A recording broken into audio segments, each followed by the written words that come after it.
So I'm just going to give a little brief intro of Ellen from her website. And so Ellen holds a master's degree in counseling psychology from Columbia University and a Bachelor of Science in Human Development and Family Studies from Cornell University. She also has an advanced certificate in biblical counseling from the Christian Counseling Educational Foundation. Her specialty includes anxiety, abuse, eating disorder, and marital and premarital counseling, and she's bilingual in Korean and bicultural. She's currently serving at Redeemer Counseling Center. Ellen oversees the professional and pastoral counseling training and workshop, including the Counseling Fellow Program. Ellen attends New Hope Fellowship Church with her husband and son, and she enjoys traveling, good food, the arts, and spending time with friends and family. And so I'm going to turn it over to Ellen. I had the privilege of meeting her in person in New York. And when I met her, I just said she's in the right position for the right time, and she is really good at what she does. So Ellen, can I turn it over to you? Thank you, Jen.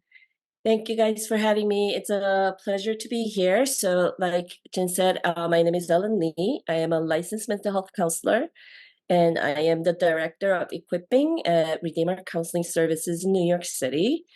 And I've been there for 14 years now, and I'm going to share my slides in a bit, but it is my privilege and honor to be here because I was just actually thinking back before, preparing for this meeting. So I decided to become a counselor almost 30 years ago, not quite, but almost 30 years ago, precisely because I was trying to refer my friends to counseling during my college years. And I was really feeling like my friends needed some help, referring them out. And even though I was trying to find them counselors, a lot of them came back saying, it's hard for me to talk to this counselor because this person is not Christian and they do not understand my faith. So then I will research, find Christian counselors. And back then there weren't that many. But even then, when I would send them out, it is my Asian American friends who had a hard time connecting with their counselors because they felt like they don't quite understand my culture or my family background. So I just personally felt the need for a Christian Asian American mental health professional. So that's when I decided to go back to school and get my counseling degree. So this is an honor to be here amongst friends because I think there's such a need in this community. So thanks for having me. So I'm going to share some slides, and so since we don't have somebody else sharing either, hopefully we'll have lots of time to dialogue. So let me share that. Can you guys see that? Okay, in a minute. You can see my computer spinning. I just put, okay, there we go.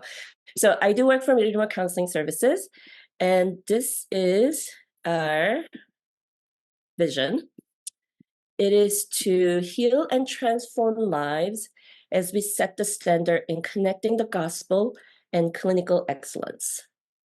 So this is our vision statement. So this is why DJ titled our conversation today as Making the Gospel Relevant in Your Pastoral Care.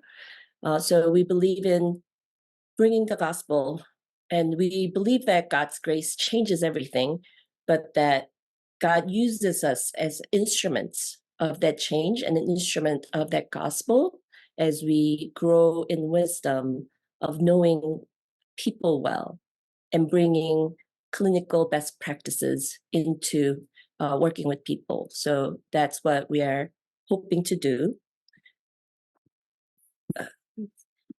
Okay, so I have 3 objectives for us today. I'm going to share a little bit of our history, Redeemer Counseling, and what we do.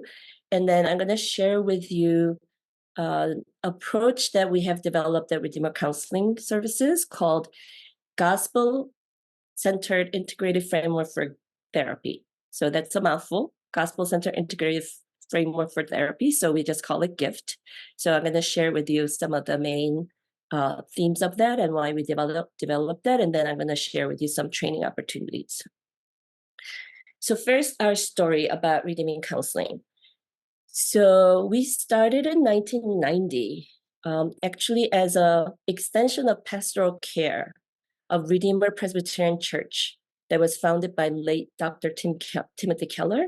So you guys might have known of his name. So he was planting a church in New York City. And as he was planting, he really wanted to do great pastoral care. And he knew that that was not his gifting, and he wanted a team of people to help him do that.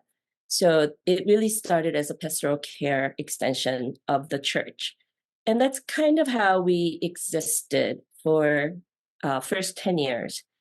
And then that changed drastically with 9/11. When 9/11 happened, the mental health needs of New York City just skyrocketed, as you could imagine. So we started getting calls from outside of the church, from other Christians. We need some help. Can you guys see me? I need to find a counselor. So the ministry went from pretty much a local church ministry to servicing the whole city and other boroughs outside of the city.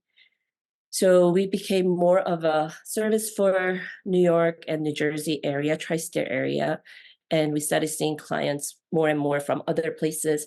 So currently, majority of our clients are not actually from Redeemer. So we exist more as a counseling services for the entire city. And we also see some non-Christians as well. And we are committed to providing affordable care. So we have a sliding scale fee, which means depending on your income, our fee slides quite a bit. So we service a lot of people in the city for that reason. So I started working at Redeemer 14 years ago, and even then, I think when I started, there were about 12 counselors. Since then, now we are at 40 counselors. So not all full-time, part-time, some of them are part-time, but we just kept growing and growing and growing. Every year, we just, started just having more clients, more counselors, hiring more. But at some point, we realized in a city like New York, where real estate is very tight and expensive, we just couldn't continue to grow laterally. So at some point, our leadership thought about it, and it said, we continue to serve the city with counseling services, but we need to support the city in a different way as well. That is more a bigger scale and maybe more sustainable. So that's when we decided to actually expand our services from just counseling to equipping services. So there's still our main arm is still the counseling, but we do some actually research in the field of psychology. And then we really started developing equipping services to equip pastors, other professional counselors, as well as other ministry leaders to help them bridge that, bringing the clinical excellence into their pastoral care. So I'll talk more about that in terms of what we offer, but that's kind of the shift that happened. We wanted to serve the churches better because they're the first responders. You guys are the first responders in a lot of ways. People are going to come talk to you when they have struggles with family or how they're feeling first, rather than to a counselor. So we wanted to equip churches to embody the gospel and care for people well. So that's where we started to shift. And that was kind of steadily growing. So I became the director of equipping. And it was steadily growing. And then God has a way of catapulting us into things that maybe we weren't envisioning through COVID. So COVID happened. Again, the mental health needs of the city was just enormous. And I think one of the benefits that came out of COVID was that churches saw, I think, more clear than ever, the mental health needs of their congregants and how much the leaders needed to be trained and equipped for that. So before then, I don't think people really thought about it that much, or maybe they felt it, but not as severely. But definitely they're post-COVID, they're realizing, oh, we need to care for our members' mental health, and we need to be better equipped to do that. So the equipping services has just grown exponentially during COVID and beyond. So we are actually thankful to God for how He's used these hard situations to expand His kingdom and His ministry. So that's kind of who we are. So who we are now is we are a professional Christian counseling and training center. So all our counselors are professionally trained, whether at a seminary or mostly at a mental health or marriage and family master's degrees. And we connect the gospel and counseling best practices for individuals and churches. So we do believe in the value of integration of psychology and theology. So in order to do that, we developed what is called the gospel-centered integrative framework for therapy. So as we went from few counselors working at the church to having over 40 counselors, we wanted, and we believe in the value of integration. We feel like God clearly gives us special revelation through scripture, which is our foundation of understanding life in the bigger picture. But he also gives us general revelation through science, through understanding biology and different field of science. And even though that's limited, we do feel like we could glean wisdom from that. And so we believe in integration, but we wanted to be able to integrate well and not just say we are Christians who counsel, so therefore we're Christian counselors, but to have 40 plus staff actually have similar vision and similar way of integrating and thinking through integration. We wanted to really think through that well. So we spent a lot of years thinking through that, working through that, and we came and developed this gospel center integrative framework for therapy. So from now on, I'm going to call that GIFT. So we do think both theology and psychology have some common ground, and they're trying to answer these fundamental questions about human beings. Who are we? What is our problem? And what is the solution?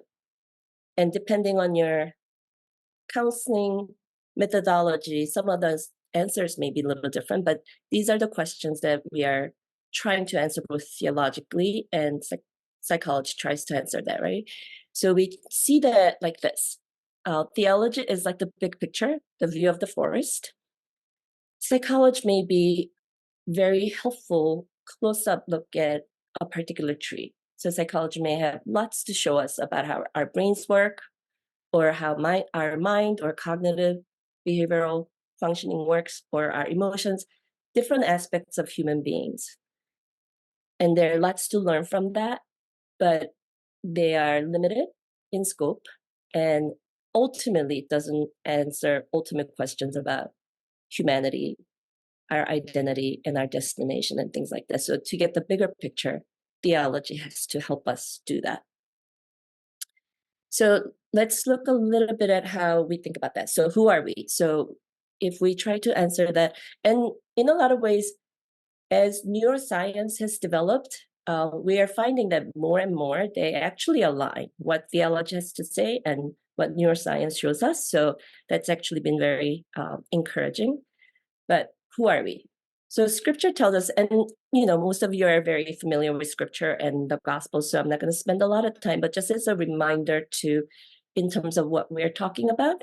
So scripture tells us we are made as social beings. So in Genesis, we see that we're made in God's image, and God is a triune God. So he is 3-in-1 community in himself, right? So he created us in his image, and he says it is not good for a man to be alone. And that is not just talking about marriage. It is talking about us, our social communal nature of human beings. So we are created to be social beings. And in Genesis 2 of the account, we see how God has made us body and soul. So he makes us, forms us from the ground, and then breathe into us the breath of life. So we believe that God has made us to be embodied souls, and we'll talk more about what that means. And lastly, obviously, there are lots of other things, but for our purposes, the other thing I want to highlight is that we are derived identities. In Genesis, after God creates us, he does something very interesting. When he creates other creatures, he just blesses them. When he creates human beings, he starts to talk to us and give us direction. Eat this, don't eat that, work the land, work here, takes us to a garden, gives us purpose, gives us a job. And we have to remember that this is pre-fall. So they were perfect beings. Yet, even when human beings were perfect, they were not all knowing by themselves. So we are always meant to be derived identities, meaning we are to understand who we are and what our identity is and what we are to do through our relationship with our creator and not on our own. And in a sense, that was the fall, right? Trying to not be a derived identity and trying to say, I want to make that decision for myself was the fall. So we were created to be beings who derive their identity from outside of ourselves. And that nature has not changed, even though we rebelled against that. So at the end of Genesis chapter 2, we see this perfect vision of the woman and man. They were naked and they felt no shame. So perfect intimacy with God and one another, and no shame, right? Perfect intimacy, perfect connection. So that is who we are created to be. Unfortunately, something goes wrong. So what is the problem? In essence, theologically, we say the fall, right? But what happens at the fall? So if we look at this passage, it says, then the eyes of both of them were open and they realized they were naked. So shame enters. When they sinned, all of a sudden they realize they're naked. So shame enters. And then they sew fig leaves together and make covering for themselves. And also they heard the sound of the Lord and they hid. So with the fall enters shame. And with that shame, we have this propensity, instead of coming to God with our shame and asking Him for forgiveness or to cover us in our shame, we start making our own fig leaves or hiding. So we have a way of trying to hide from that shame through our own means. We make our own means to somehow, as frail as that attempt may be, like fig leaves, we try to somehow make that better, try to make that better. So in our gift framework, we call that system of self-redemption. So Adam and Eve's system of self-redemption was fig leaves or hiding behind a tree, but we all have it. So even still, we are all born with this internalized sense of shame. We know there's something wrong with us, and we are in disconnection from God, and we are trying to somehow make that better by our own attempts. So this is how we think about what goes wrong with us. It's the conceptualization and gift. And it is very comprehensive, we feel like. What we mean by that is we don't just look at symptoms. Let's say somebody comes in with anxiety or anxiety from perfectionism. We don't just try to treat that or deal with that. We see that as a symptom of something much deeper. That's a pattern in their life and pattern of this way of trying to redeem themselves from their shame and other deeper heart issues and wounds. And the system of self-redemption is uniquely shaped by our life stories. So the fact that we have shame and the fact that we try to cover it up in our own way is universal. The shame is particular and personalized by our own life stories, and how we go about trying to redeem that is also shaped by our own life stories. So we see that people's stories and experiences matter, and they need to be taken to account and understood to actually do a deep heart transformation, if that makes sense. So we do see it as a very comprehensive way of looking at a whole person and not just the symptoms. So let me give you an example of what that might look like, and then maybe I'll pause and have you ask questions. But so let's say, like I was saying, let's say Susan comes in and is coming in to talk to me, the counselor, or talk to you, the pastor, and says, I am so anxious, I feel stressed and I'm burnt out, and I have perfectionistic tendencies, I work too hard, and I need some help. And how that might have been uniquely shaped by her story is, let's say when she was a very young girl, she had a mom who was very high functioning, very successful, but very critical. So whatever Susan did, it just felt like it wasn't good enough. And she got criticized for it. And so she develops this unconscious, but inner sense of, I'm not good enough. I am inadequate. I need to try harder. So her way of redeeming that sense, that view of self, is I'm going to try as hard as I can. I'm going to dot my I's. I'm going to cross my T's. I'm going to work hard. I'm going to make sure I do perfect so that I don't get criticized. So she develops this workaholic tendency. So which makes sense in the history of her story, right? But even as she grows older, we don't just get away from that. Even if she's now a grown, mature adult and her mom is no longer the person who's running her life, she still has internalized this view and still works that way. So now, even though she might be a very successful career woman, she's still perfectionistic, she's still anxious, she still works too hard, and she doesn't know how to take care of herself. So this is what we mean by she has a system of self-redemption that is shaped by her life story. Another example, let's say Johnny grew up with a dad who's an alcoholic. And so his dad, most of the time, was not paying attention. He was, kind of out of it, drunk. So Johnny felt like he did not matter. He didn't get a lot of playtime. He didn't get a lot of attention.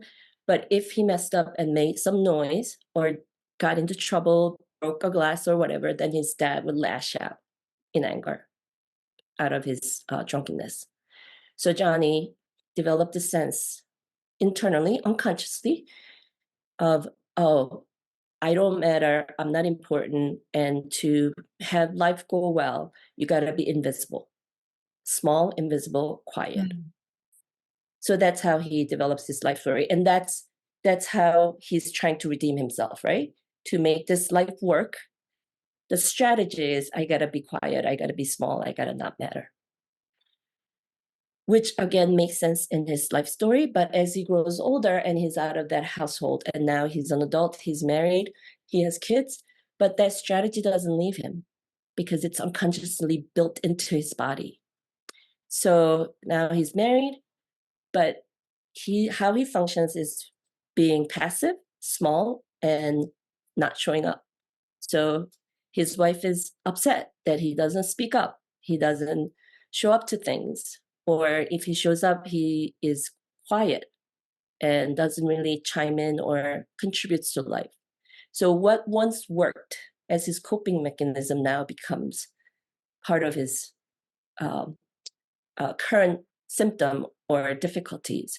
But it's because he has internalized this system of self-redemption that was shaped by his life story. Questions about that? Does that all make sense?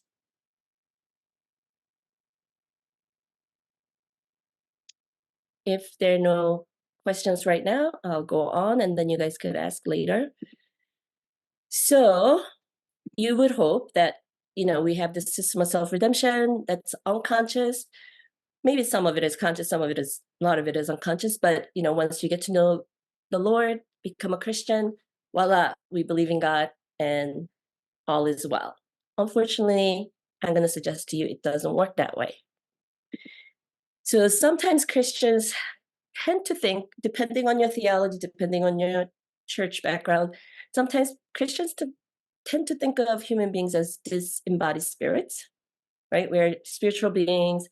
We have a body, but they just weigh us down. But really what matters is spirit. So if you pray hard, if you are spirit-led and spirit-filled, then all is going to be okay. I am not at all dismissing the wonderful benefit of spirit in us and what God can do, and God can work miraculously. But this is not how it usually works, right? So if I am not physically, let's say, healthy and overweight and I have not exercised, just because I pray doesn't mean I lose the weight and I get healthy. God can do that, but God doesn't usually do that. And other times or other sectors of Christianity tend to think of human beings as minds on a stick, just intellect. If you believe the right things, if you study the Bible, if you understand truths, then you will be okay. Again, I think that is making us too one-dimensional, and this is more, I'm going to say, less Christian and more Greek, actually, but we have adopted those things. And so that also is, I think, an unhelpful belief. I'm going to suggest to you what Bible and science shows us more is that we are embodied souls, like we said. And that means, partially, what that means is that we are habituated spiritual beings. We are spiritual beings, but we live in a body that gets habituated. And so what has developed over time matter, and it doesn't just go away just because we think something different or want to change. We actually have to change our habits, right? So an example of that is if I want to play the piano, I can't just read about playing the piano. It's not going to give me skills, right? Or I can't just pray that I will become a great pianist. Again, God can do that, usually doesn't. What do I have to do to learn to play the piano? I have to play the piano. Not just read about it, not just pray about it, but actually get on and play the piano. So we are habituated spiritual beings. And if you want to think more about that, I recommend this book to you. Jamie Smith wrote "Who You Are, What You Love: The Spiritual Power of Habit." So he kind of talks about that we are not minds on a stick, but that we are embodied souls, and that what we do actually matter hugely on our spiritual formation. And it's so people in Christian circles sometimes tend to think it goes this way, right? If you teach the right things, then you will love the right things and you will do the right things. But neuroscience shows us that it's actually reverse. It's not that what you know is not important, but for real change, this is actually how it goes. What you do and experience actually affect your true affections of the heart or true loves, and then it affects your true belief. Because these things get embedded in our body. The proverbial iceberg. So lots of good things, the conscious mind, right? The willpower, making choices, logical thinking, critical thinking, all good things. But we all know that so much of our lives and our reactions, especially when rubber meets the road, come from our subconscious or unconscious mind. And that's where true belief and emotions and habits live. And in terms of neuroscience, what that basically looks like is it's the left brain and the right brain. So you could do Bible studies, and it's good to do Bible studies and get right beliefs and theology into your brain, but that goes in your left brain. That becomes your head knowledge of God. But your heart knowledge, functional theology, is developed in your right brain through experience, through maybe even earlier experience than you realize. So other than the fact that we have shame and we try to make it better by our own ways, system of self-redemption, the other way we have a problem is that because we are still derived identities and social embodied souls, but disconnected from God, we still try to derive our identity from something, usually through how other people relate to us. But it is not the true sense of who we are. So we still learn who we are through outside of ourselves in our relationships, but because we are not directly connected to God, what the meaning we take away from that often is faulty. So the right brain, left brain. So if you see the left brain, there are lots of good things like logical, linear, language, thinking in words, analytic, problem solving, mathematics. But are 1-year-old or 2-year-olds doing any of these things? No. So what neuroscience shows us is that right brain develops first. Babies largely depend on the right brain first few years of life. And what gets embedded in your right brain are those things that I highlighted in yellow, right? Relationship, attunement, attachment, nonverbal qualities, how your mom looked at you, how she talked to you, the voice quality, eye gaze, even if the baby doesn't remember or understand the exact words, they remember the tone, they remember the touch, the feelings and the empathy. And all of those things get embedded in your body and your right brain as implicit memory. And because right brain is so much more faster and it is unconscious, when push comes to shove, you revert back to your right brain. So left brain is in charge when there are moderate levels of stress. So I could do the good things I know to do that I learned from the Bible, that I learned as I grew up with good moral lessons and things like that when I am not that stressed. But when I'm in severe levels of stress, what comes out is what not what was taught, but what was caught through my experience. So in essence, if our problem is that we have shame and we try to redeem it by ourselves, and how we try to do that has been learned through our past experiences with other people, and that gets encoded in our body, then the solution, what is the solution? So solution, in short, is internalize the gospel, right? If our problem is that we are disconnected from God and we do not know who we are because we are disconnected from God, we need to internalize the gospel and understand who we are again and have right sense of who we are so that we can live out of that. So that Johnny who learned, I don't matter, I should be small, I shouldn't take up space in the world, needs to internalize this personalized gospel message. You matter. Jesus knows you. He loves you. He created you the way you are, and he values that, and you need to live out of that, right? So there's this internalized message that, in gospel message that we need to connect back to. But like I've been talking about, even how we relate to God is shaped unconsciously by our past experiences. So how is it that internally, unconsciously, you tend to relate to God?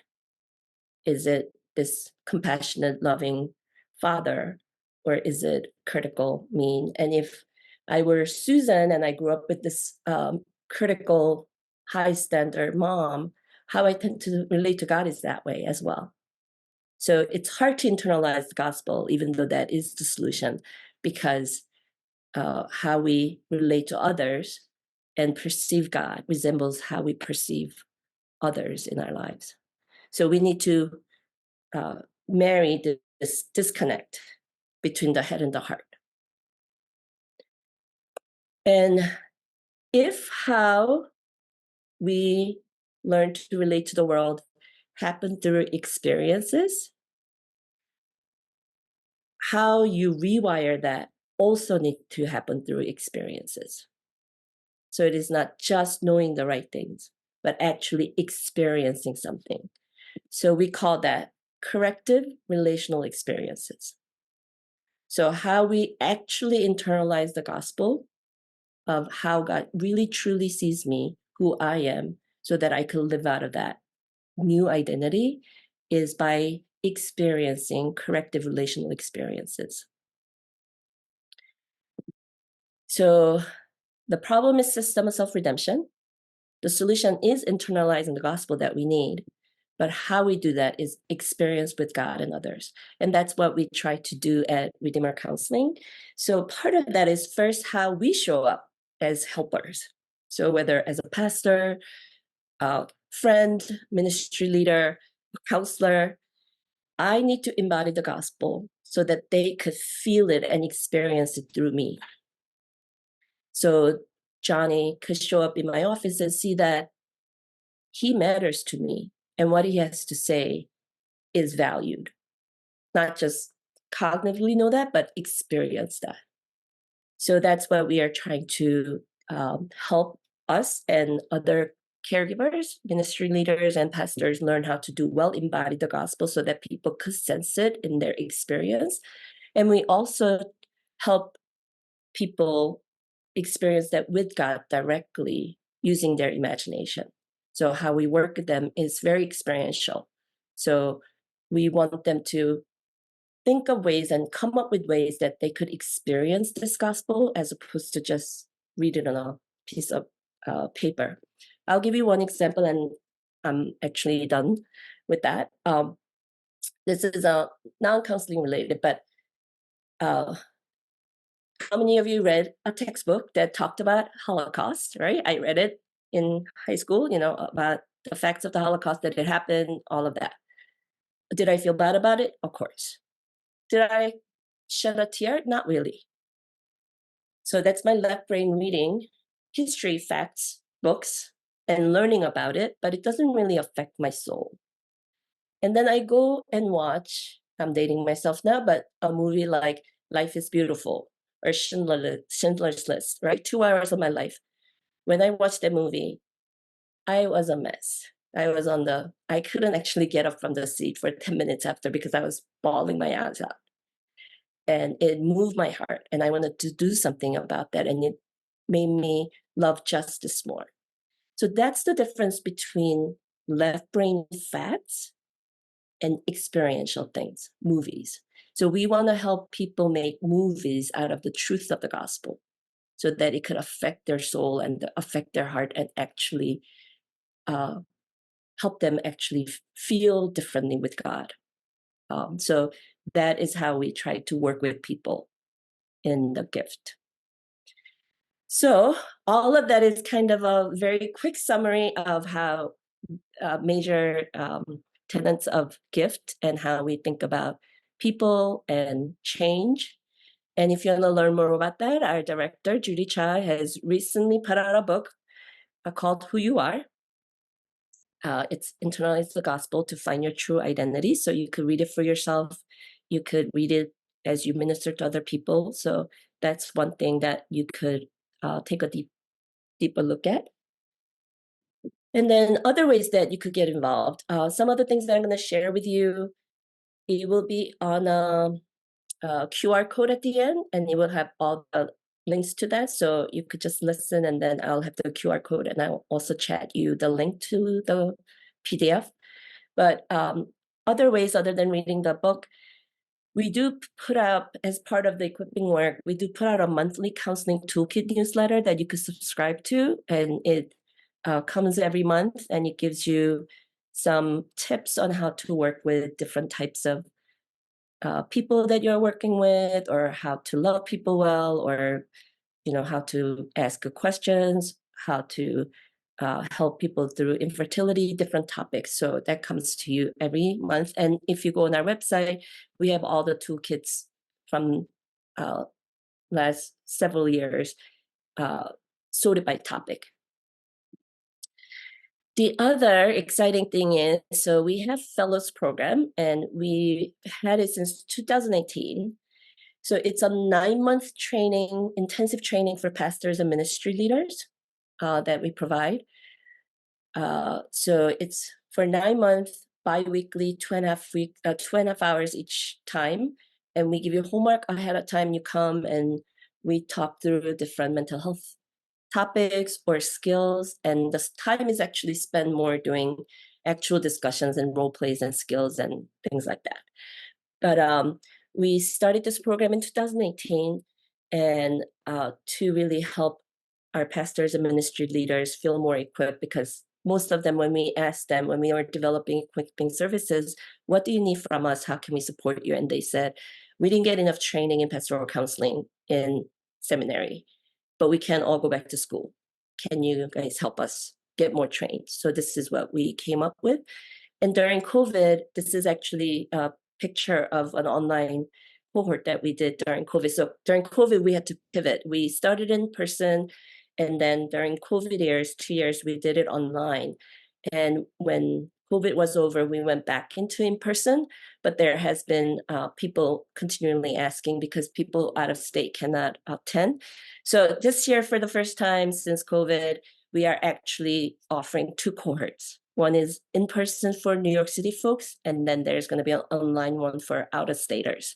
So that's one of the reasons why DJ said, "Oh, Ellen, come share with us," because this is exciting. So the application process just opened a couple of weeks ago, and it's a rolling basis. We do require that you are in some kind of ministry. You don't have to be a pastor, but you have to be in some kind of ministry where you are caring for people. And it is a 9-month commitment, but that is something that you could do. The other thing we could do for you is 5-week leaders training. So out of the fellows, some of our fellows graduated and they really appreciated the training they got, but then they feel like, oh, my elders or my deacons or my care group leaders don't understand any of these things. So I want them to be trained, but they can't all commit to a 9-month. Can you come help us? So this is actually training that we do for your church, and we train your leaders together. So it's a requirement that you don't come by yourself, but it is a team of your leaders. So a team of your deacons or deacons and elders or care group leaders, whoever it may be. So we come to your church, we actually provide a shorter training on the most practical counseling skills and gift and important consideration for your ministry policies. So that is something that we could do. For some of the folks who are further out than New York, so we do it as a 5-week training for New Yorkers, but further out, we do like longer weekends or things like that. So that's also possible. So all of that, our goal in doing those things is to equip the church and its leaders to love people well and minimize harm by, 1, ensuring holistic preventative pastoral care, and 2, cultivating a culture of safety in communities where gospel is embodied, love, acceptance, mental health stigma is down, and also providing appropriate level of care and response so they know what they could care for and do that well, and also when they know when to refer and what needs to be referred out. So those are our goals for all of those things. So there you have it. And that QR code should take you to a PDF that has all of those information that I shared and the links to that. Questions, comments, thoughts? That was very helpful. Thank you, Ellen. I'm David Kim. I'm a pastor in Los Angeles. I was wondering regarding your material, is any of the material, is there contextualized to the Asian American context, or is it just kind of a universal, not specific in that way? So we have few things that are contextualized to Asian Americans that are topic specific. So for example, we had boundaries and Asian American context and things like that. So some of the stuff is specific to Asian Americans, but most things are more general. Yeah, but when we do trainings, we actually contextualize it. So for example, the 5-week trainings that we did last year, DJ Engine, that's how we met them. We received a grant from Korean American Community Foundation to do this specific work with Korean American churches.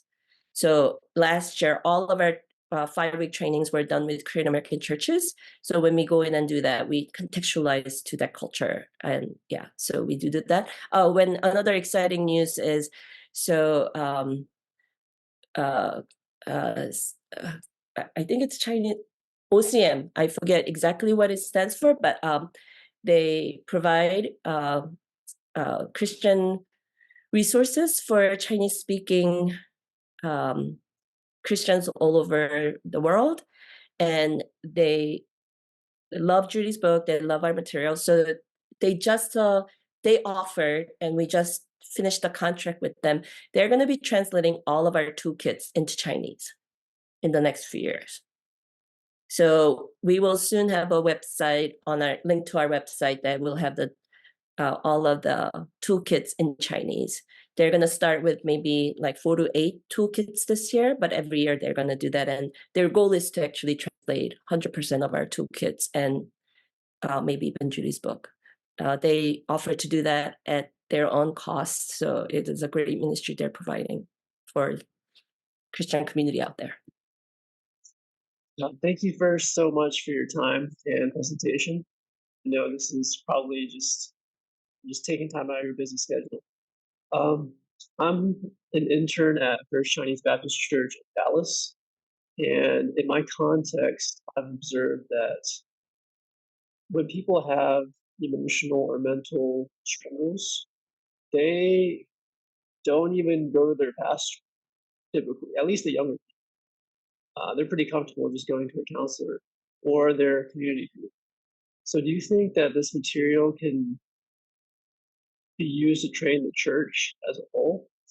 Yeah, so we do train community group leaders as well. Yeah, so we did a retreat from actually Redeemer downtown that their community group leaders come, and we did a 2-day retreat teaching them some of this material. So how to think about people and their problems, but also the skills on how to listen well, how to embody the gospel so that they could have corrective relational experiences. Yes. Just a comment from me. I really appreciate maybe just the first thing that popped into my mind when I was listening is that it is very comprehensive. I learned a lot of new terms that I would say I can use. Number one, I really appreciate is that your research is wanting to impact the field of psychology. That stood out to me because recently I have encountered maybe what are they, educational consultants to help parents look for services, more of residential or inpatient services for their children. And the person I'm working with, of course, are Christians. They requested for a Christian program, but in general, all the other secular clinicians, they view Christian services as kind of like not clinically sound. Yeah, they address your faith, but yet not clinically sound. So I really appreciate that Redeemer is trying to do that to impact the field. Us Christians, actually, we have a more difficult challenge to balance the biopsychosocial spiritual, these 4 aspects, in our work. So our work actually is more challenging to make it sound, clinically sound, research based. So I certainly really appreciate it. And another comment is that I learned a new word. I know about corrective emotional experiences, but I really like this other term, corrective relational experiences. That encompasses more with the mind and the heart and the social part. So I really like that, and I probably because of the late Dr. Keller's influence, I always thought, okay, people quote the Bible, but the word you express, internalizing the gospel. Now it just makes total sense to me, because just read the Bible, whatever. But there's that aspect we got to be able to internalize, of course, in a proper perspective, the gospel and our life stories. I used to just talk about our life experiences, our growing up experiences. But I think using that word is much more relatable, less technical. People can really relate to. So frankly, I'm can't wait to join one of your training programs so that I can renew my terms that I've learned long ago, and also where I see the Lord is leading me is to use my training in the church and for the church. So it's a long comment. I don't have any questions, just look forward to joining some of the trainings. So a really, really good presentation, very comprehensive, to the point. I really appreciate it. I really enjoyed it. Yeah. Oh, thank you, Jerry. That's very encouraging. That means a lot. Yeah. Thank you. I'm glad I moved some appointments around to make this talk. Okay, thank you, Ellen. Very good. Helen, thank you so much for your talk. Can I ask you a question about instruction? I think in the church, a lot of our coming to our churches are going through that process of the faith that they were taught as a child, and now as emerging adults or as adults, they found safety in the church or even in counseling to deconstruct, right, and maybe have this conversation about apostatizing, or do I really believe in the Christian Bible? I'm curious to hear your thoughts, because this is so gospel centered, and the solution itself is the gospel. Do you apply that if they are at a place where they're saying, I want to kind of suspend faith and through this journey? Yeah, so I think I understand your question. If I'm missing the mark, you let me know. So in some ways, yeah, I think when people are in that place of deconstructing, it's actually because they're, I think, not the only reason, but largely one of the reasons is because their professed belief do not resonate with their functional belief. Their head and heart gap is so big that they can't make sense of it anymore. So I think in some ways, even though that may be a hard experience for them to go through, and it may be feeling little tenuous for people watching it, I think it can be a great time to actually internalize the gospel in the correct way for the first time. So not just what I was taught, not just what I observed, not just what my parents taught me or where I felt the dissonance, but like, where did you feel the dissonance, and working through that, and then actually trying to find faith from a real internal perspective from their own experience. And so I think it can be a great time to actually engage in that growth journey and process, as long as you could feel, you need to create that safety so that they feel okay asking those questions, and then you feel okay engaging in that. That's great. Thank you so much, Helen. I'm Biblia Cha. I am a researcher at UC Irvine. So I was really happy to hear about the research that you guys are doing. Could you just share really briefly about what that research is and what you're finding? Yeah, so there is actually, I know, DJ, you guys had Elena on one of your Erasing Shame podcasts, right?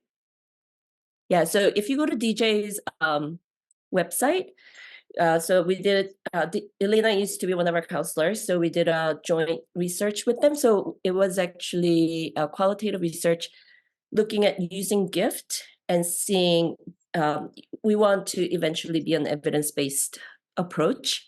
So it was looking at the process of internalizing the gospel and the positive outcome that it created. And the research got published. So Elena did a talk at the APA meeting, and it got published as a chapter in Gospel and Spirituality book as one of the chapters.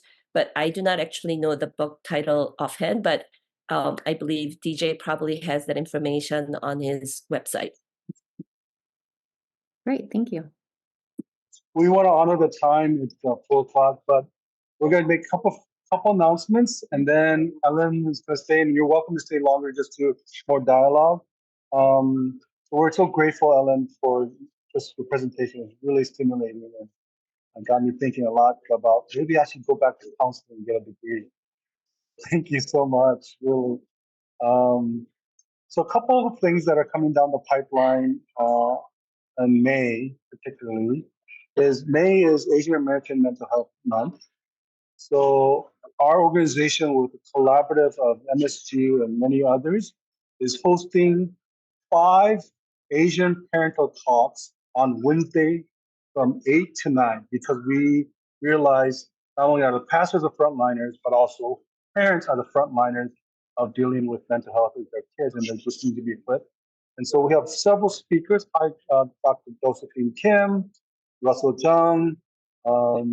We're almost finalizing Jeannie Cha with Nunchi Nuna, Susan's Home, and Stan. So we have very high caliber talks that will give an hour resource. And hopefully this will be a springboard for possibly monthly resourcing our Asian parents on mental health, wellness, and integrating faith and whatnot. So just look out for that. The other one is there's 31 days in the month of May, and we're going to feature every day Rachel Shane podcast. That's been a high level talk, and so we'll be posting so that you can have resource every day on mental health and Rachel Shane that DJ has done. So if you have opportunity to go on our website and subscribe to our email list, if you already registered today, you'll get that updates, all those updates. And last but not least, we made it possible a partnership alliance opportunity for pastors in this work together. So you can go on that to be part of a partner alliance program where we're going to bring pastors and all the other different entities together to work together. That's a new thing that we have developed, and pastors are the first one to sign up in that alliance. And we'll share more about that.